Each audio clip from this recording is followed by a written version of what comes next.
Hey everybody, this is Chris Bullock over here at Lift Strength and Conditioning. Today we're going to be talking about some lateral lunges and lateral split squats. Okay, so this is a great exercise to use for change of direction athletes. It's a great frontal plane exercise. We can add some anti-rotation elements to it as well. But today we're just going to be talking about the body weight version right here.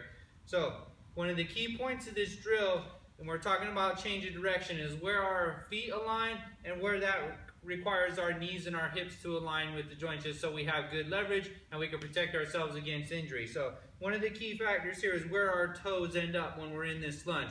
So if I'm going left and I'm trying to change direction coming back to the right, if I take this step here and I have my hips open and my toes pointed over there, this is not a real efficient pattern to get going back to the other direction.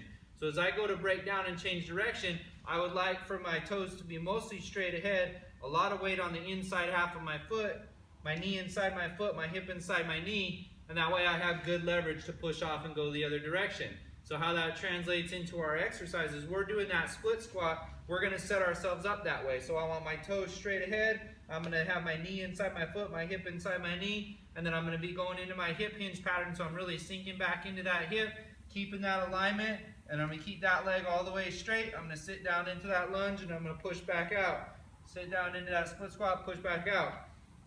So the difference between that and our lunge is this is going to be our most simple progression, and then when we start adding the movement into it, we get a little bit more dynamic, it gets a little bit more complex. So I can start here, and then I'm going to step out into my lunge and start driving myself that way, as long as I have those appropriate angles. So I step out, sink back, my knees inside my foot, my hips inside my knee, push off the inside half of my foot.